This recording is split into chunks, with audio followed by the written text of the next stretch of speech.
probabilities that certain people go from prospect to lead to opportunity to customer.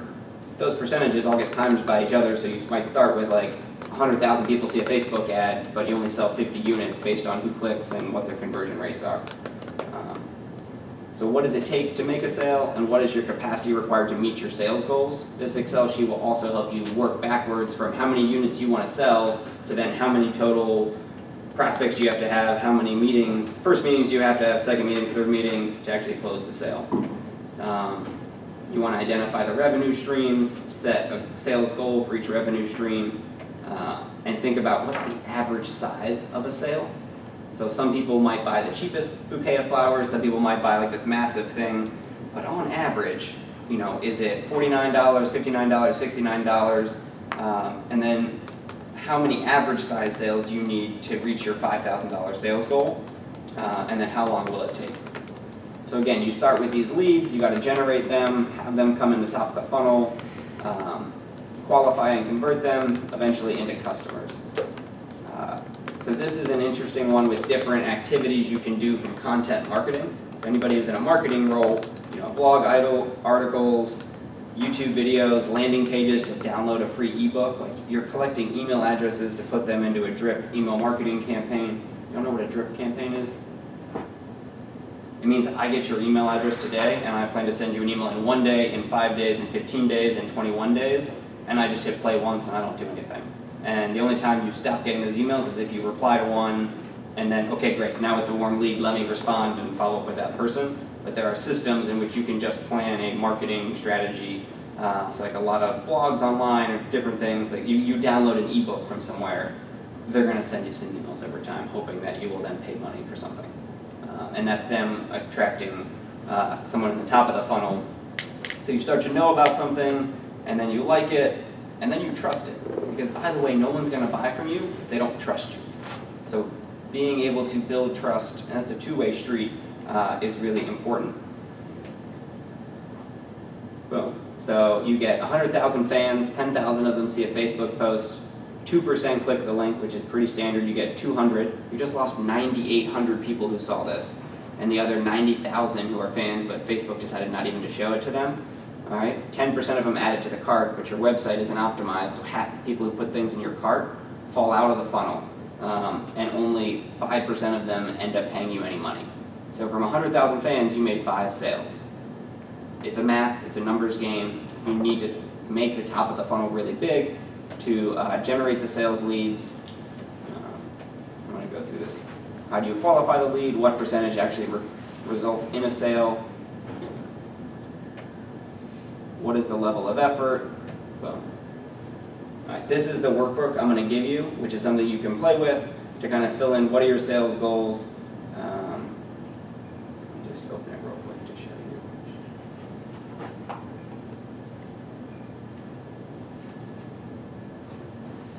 So you can fill in data in these cells. You know, you fill in the percentage of leads that will become prospects, of prospects that will become sales. And then the first tab has an example. You know, if the average sale is $2,500 and you need to sell $500,000, it's actually going to take you 86 weeks or 1.6 years to make that sale. And if that's your quarterly sales goal, you're in trouble because there is not enough time in 3 months to make that happen.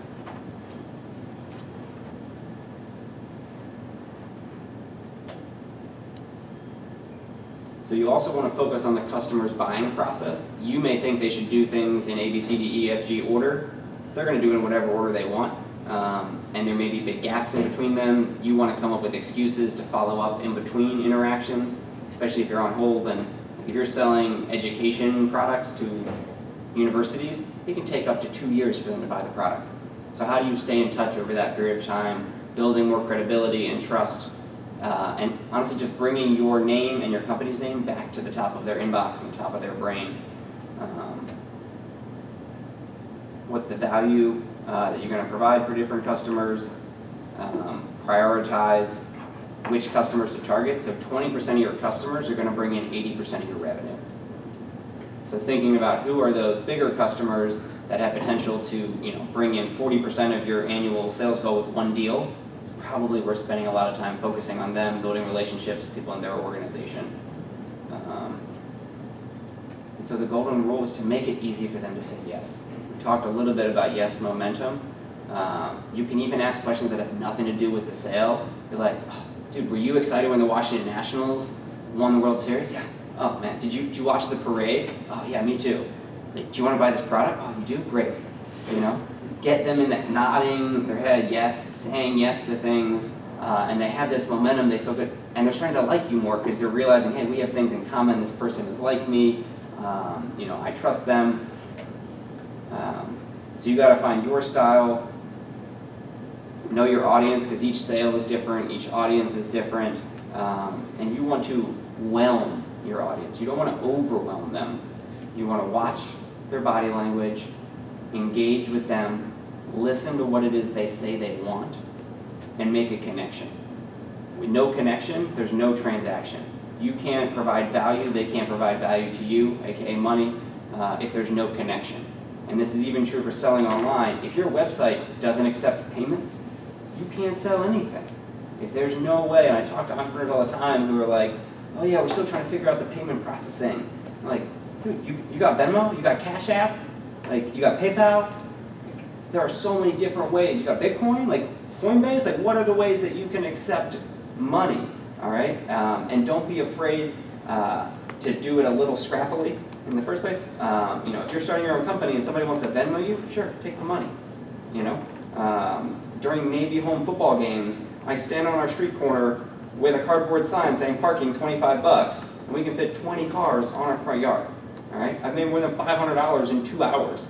And part of the way that we do it is that there's a church down the street that has way more parking spots. There's 3 other houses selling. We got our neighbor David who's selling. We're buddies though, because sometimes he gets busy and he just sends the overflow to us because we got a good rapport going. He can fit 38 cars. He's been doing this for like 20 years. All right? One of the reasons we're different though is that we accept PayPal and Cash App and Venmo. People are like, I don't have cash. We're like, that's great. You got Venmo? No, you got Cash App? Yeah, come on in. We'll take it. All right? And I'll sit with them, look over their shoulder on their phone as they pay me the money. All right? So figuring out how to reduce friction with payments can help make that connection to accept it. So nobody wins if you don't close. You're not a pushy used car salesman. All right? You have value you want to provide, and you are failing them and yourself and your company if you can't provide that value. So it's a service that you're making in exchange for value for value. So the closing skill represents about 20% of your selling time and 100% of the money. If you get really good at the first 80% and you suck at closing, you're going to suck at bringing in money. All right? Also, there's an idea about doing this deal, building the relationship, and then it's much more likely to do the next deal because you already have a relationship set up. For some more complex B2B things, you might have to sign up as a vendor in their platform so that they can actually write you a check or pay you. There is a sign-up process there. Once you go through that, it's way easier for you to upsell them, which is sell them a higher model or a more expensive thing, or cross-sell them, sell them a complementary product. You know, maybe you got salad dressing that goes along with the hot sauce. You know.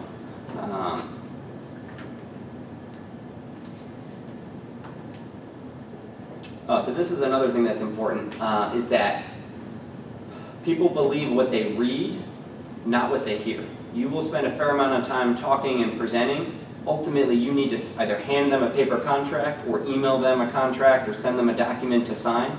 There is no transaction or business sale that has ever taken place without some type of paperwork.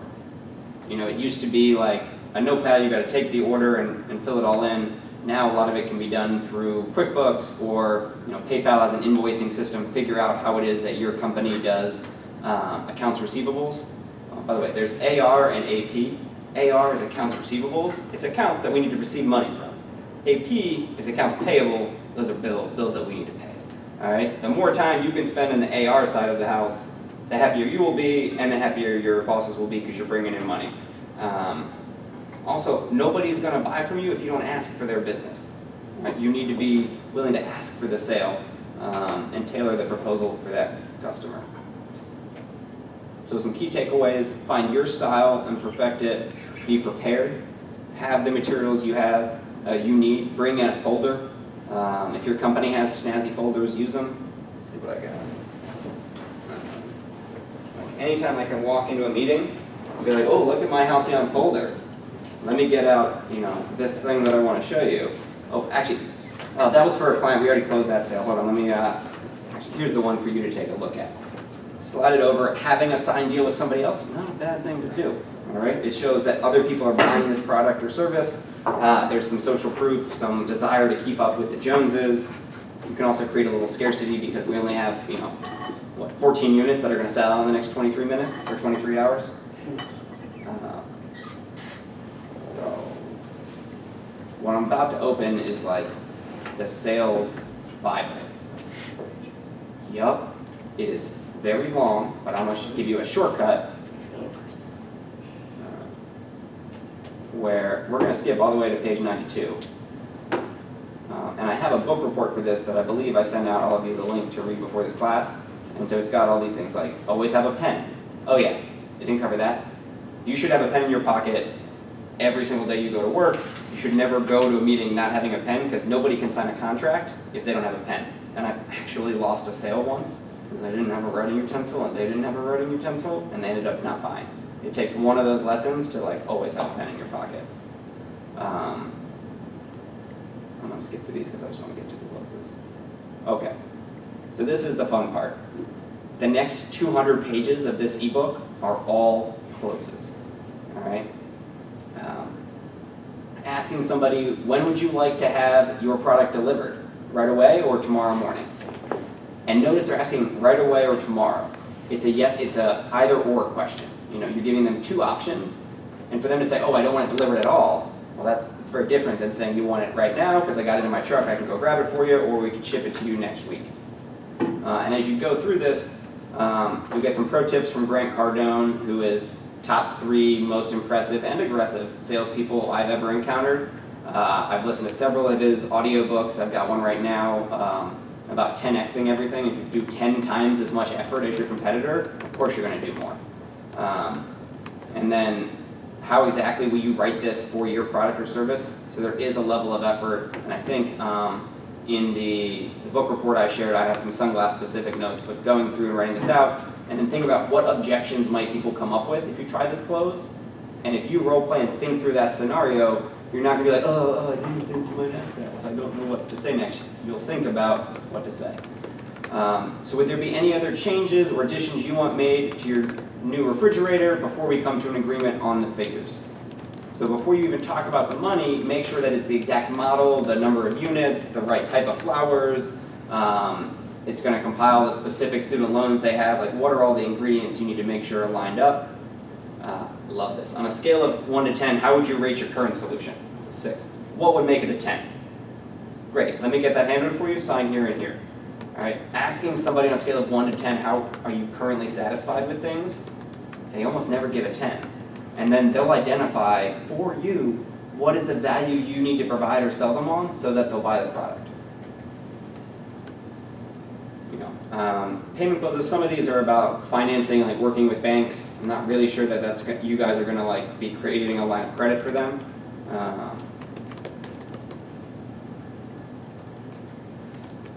We work with every lender in the state, including your credit union.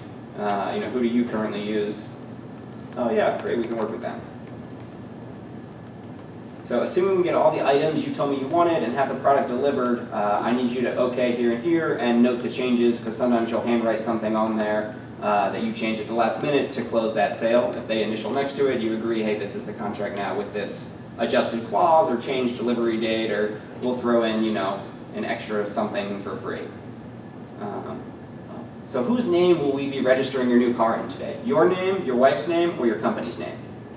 Boom. Every sale has paperwork involved, and you need to know exactly how to spell their name or their company's name. Are they individually purchasing it? If they've thrown objections or, hey, I got to talk to my partner about this. Hey, what's their name? Do you want to put their name on the lease for this thing as well? Whose name will we be doing the paperwork in? Your name, your company's name, or both? This was the one I couldn't remember, so you got to refer to your notes. So what if your spouse says no?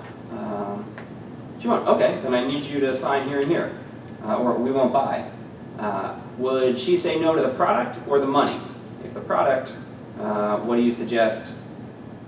If it's the product, you got to think of something more to sell them on the product. If it's the money, is it the down payment or the monthly payment or the overall price? You know, if we could offer you a payment plan where you only have to put 50% down, you could pay the other 50% over the next 6 months, do you think that's something that you and your wife would be able to fit into your budget? Oh, dude, I read this for years and years and never had a wife. This is the first time I have a wife that I can be like, oh, I agree, and you should. But if your wife is anything like mine, she never tells me no when I love something, and I never tell her no. So I need your approval here, here, and here. Boom, now that's in my back pocket. Better to ask forgiveness than ask permission, so let's go ahead right away. I understand if you and your spouse talk with me and my spouse, then she knows you are here and knows what you are doing. Let's do this and get it done if you don't have any reservations.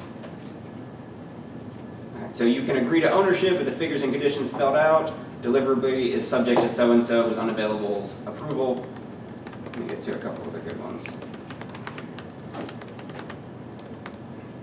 So you're talking to somebody, they can't necessarily make the final decision, you know, but you want to understand, you know, will you be helping with the price, the down payment, the monthly payment, the paperwork, or all of the above? Trying to understand what their role is in the buying process. Somebody says, that's a lot of money. I agree, it's a lot of money. I need you to sign here and here. You're acknowledging it. You don't have to defend the price. You don't have to be selling a cheap, inexpensive product. You just have to agree with them. So there's this other lesson of anything that they say you want to agree with. You don't want to tell them they're wrong or no or you're stupid or whatever. Oh, yeah, you're right. But let me tell you this. I agree it's a lot of money and I expect you knew that before you got here. I need your okay here and here. I agree, and this isn't the first time and won't be the last time that you spend more money than you expected to. It's okay, I need you to sign here and here. Some of these are a little... I'm not going to approve all of them, I'll say that much. All right, like congratulating you that you have enough money, that's a little tricky. Do it anyway, that was pretty good. Like I understand it's more than you budgeted, do it anyway. Don't use that one. I have tried this, especially when seeking investment. You know, sir, if you can't do it for you, you can't do it for your wife, do it for me. Now, I need your help to make this thing happen, and your purchase today will, you know, get me closer to meeting my sales quota. And there's a little bit of heartstrings there of, hey, you know, I got to do my job, and if you enjoyed what I said, you think the product can add value, bring them in. All right, I'm going to wrap up there. Thank you for everyone's time and attention. David, you can stop that back there.